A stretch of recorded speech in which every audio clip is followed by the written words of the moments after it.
She built a $100 million fashion empire from her bedroom, became the face of female entrepreneurship, and inspired millions of women worldwide with her rags to riches story. But behind the glittering success of Sophia Amoruso and her brand Nasty Gal lay a dark truth that would eventually destroy everything she had worked for, leaving behind broken dreams, ruined careers, and one of the most spectacular business failures in modern history. Before we continue, don't forget to subscribe, like, and share this video. And tell us in the comments, which empire or personality should we cover next? This is the story of how a homeless high school dropout conquered the fashion world, only to watch it all crumble because of the very ambition that made her successful. Sophia Christina Amoruso grew up in Sacramento, California, in a broken home that would shape her rebellious spirit forever. Her parents divorced when she was young, leaving her bouncing between different households and struggling to find stability. School was never Sophia's thing. She felt like an outsider, struggled academically, and by the time she turned 17, she had made a decision that shocked everyone around her. She dropped out of high school completely. While her classmates were planning for college and traditional careers, Sophia was living on the streets of San Francisco, literally dumpster diving for food and sleeping on friends' couches. But even in those darkest moments, something burned inside her. A refusal to accept that this was her destiny, a determination to prove that she was meant for something bigger than the circumstances that surrounded her. At 22, Sophia was working dead-end jobs just to survive. She sold shoes at a vintage store, checked IDs at an art school, and barely made enough money to pay rent in one of America's most expensive cities. Then she discovered eBay, and everything changed. Sophia started hunting through thrift stores and garage sales, looking for vintage pieces she could resell online. Her first major sale was a stolen Chanel jacket she bought for $8 and flipped for over $100. That moment was pure magic. She realized she had found her calling. But what made Sophia different wasn't just her eye for fashion. She understood something that the established fashion industry completely missed. Young women were hungry for clothes that made them feel powerful, edgy, and unapologetically themselves. She would model the vintage pieces herself, taking photos in her tiny apartment and creating an aesthetic that spoke directly to a generation of women who felt ignored by traditional brands. The early days were brutal. For every successful sale, there were dozens of items that sat unsold. Sophia was constantly broke, constantly stressed, and constantly doubted by everyone around her. Her family thought she was wasting her life selling used clothes on the internet. Friends didn't understand her vision. Potential investors laughed at her business model. The fashion industry saw her as nothing more than a girl playing dress-up with other people's old clothes. They had no idea what was coming. But Sophia had something her critics didn't understand. She had an unshakable belief in her vision and an intimate connection with her customers that no corporate boardroom could replicate. In 2008, Sophia made the decision that would define her future. She stopped selling vintage pieces and launched her own brand, Nasty Gal. The name was controversial, edgy, and perfect. Inspired by a Betty Davis album, it captured the rebellious spirit that Sophia wanted to embody. This wasn't about playing it safe or following trends. Nasty Gal was about empowering women to be bold, to be unapologetic, to be exactly who they wanted to be. Sophia's timing was flawless. Social media was exploding, and young women were desperate for brands that spoke to them authentically, not through polished corporate marketing campaigns. She leveraged MySpace, Facebook, and eventually Instagram to build a community around Nasty Gal that felt more like a movement than a fashion company. The growth was absolutely explosive. Within just a few years, Nasty Gal went from Sophia's bedroom operation to a multi-million-dollar empire with a massive following of devoted customers. By 2012, the company was generating over $100 million in revenue annually. Sophia had become the poster child for millennial entrepreneurship, proving that you didn't need a business degree or family money to build an empire. She graced magazine covers, spoke at major conferences, and was hailed as a visionary who had revolutionized how fashion brands could connect with their customers. In 2014, Sophia published her autobiography, Girlboss, which became a New York Times bestseller and sparked a cultural movement around female entrepreneurship. The book told her incredible story of going from dumpster diving to running a fashion empire, inspiring millions of women worldwide to pursue their own entrepreneurial dreams. Netflix even created a television series based on her life, cementing her status as a cultural icon and business mogul. At this point, Sophia Amoruso seemed absolutely unstoppable. She had built something that defied every expectation and done it entirely on her own terms. But behind the glamorous facade, cracks were already forming that would soon destroy everything. The rapid growth that made Nasty Gal famous was creating serious problems that Sophia wasn't equipped to handle.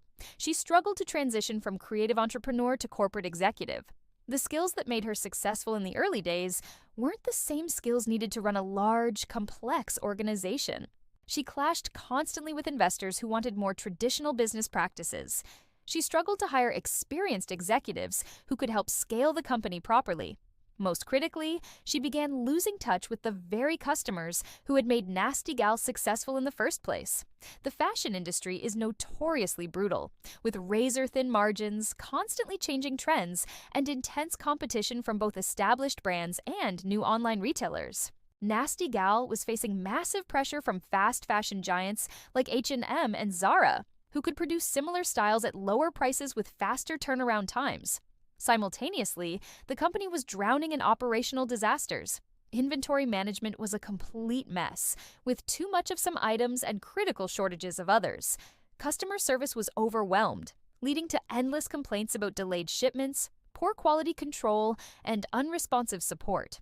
The company culture, once its greatest strength, was becoming toxic. Former employees began speaking out about a hostile work environment, discrimination, and Sophia's increasingly erratic leadership style. Then came the lawsuits that would destroy everything. In 2015, several former employees filed devastating lawsuits against Nasty Gal, alleging that Sophia had fired them for getting pregnant or taking maternity leave. These weren't just legal problems, they were a direct attack on the feminist, empowering image that Sophia and Nasty Gal had built their entire brand around. How could someone who wrote a book about empowering women be accused of discriminating against her own female employees? The media, which had once celebrated Sophia as a business genius, turned against her with brutal force. Articles questioned her leadership abilities, her treatment of employees, and whether her success had been luck rather than skill. Investors panicked. The company was burning through cash, losing market share to competitors, and facing mounting legal bills from the discrimination lawsuits. In 2015, Sophia made the painful decision to step down as CEO of Nasty Gal, though she remained as executive chairman. She brought in experienced retail executive Sherry Watterson to try saving the company. But it was already too late. The damage was irreversible, and the problems were too deep to fix with a simple leadership change. The new management team fought desperately to save the company.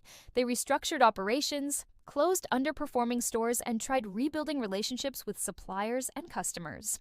They also attempted to distance the brand from Sophia's personal controversies, hoping to preserve what remained of Nasty Gal's reputation and customer loyalty. But the fashion industry is unforgiving.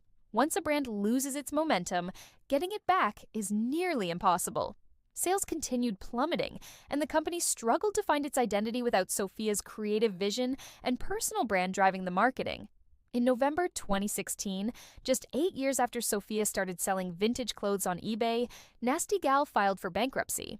The company that had once been valued at nearly $100 million was sold to British online retailer Boohoo for just $20 million. Hundreds of employees lost their jobs. Investors lost millions of dollars. And Sophia's reputation as a business leader was permanently destroyed. The girl who had once been celebrated as the ultimate success story had become a cautionary tale about the dangers of rapid growth, poor management, and losing sight of your core values. After the bankruptcy, Sophia tried rebuilding her career and reputation. She launched Girlboss Media, focused on creating content and events for female entrepreneurs. She became an investor and advisor to other startups, trying to use her experience to help other entrepreneurs avoid the mistakes that had destroyed Nasty Gal. But the shadow of Nasty Gal's collapse followed her everywhere. Many in the business community remained skeptical of her abilities and questioned whether she had truly learned from her failures. The discrimination lawsuits were eventually settled, but the damage to her reputation was permanent. The woman who had been a role model for female entrepreneurs was now viewed with suspicion and criticism. Today, Sophia Amoruso's story serves as a complex lesson about entrepreneurship, success, and the responsibility that comes with influence and power. Her rise from homelessness to building $100 million company is genuinely inspiring and proves that traditional paths to success aren't the only ones available. But her downfall demonstrates how quickly success can turn into failure when you lose sight of the values that made you successful in the first place. The discrimination lawsuits and toxic workplace culture that destroyed Nasty Gal weren't just business mistakes. They were moral failures that betrayed the trust of employees and customers who had believed in her vision. Sophia's story shows how the pressure to grow rapidly can corrupt even the most well-intentioned entrepreneurs. The same ambition that helped her build Nasty Gal also blinded her to the problems developing within her company. Her legacy is complicated. She inspired a generation of women to pursue entrepreneurship and showed that unconventional backgrounds don't limit your potential for success. But she also demonstrated how success without wisdom, growth without values, and power without responsibility can lead to spectacular failure. From a homeless dropout to a millionaire mogul to a cautionary tale. Sophia's journey proves that in business, how you handle success often matters more than how you achieve it.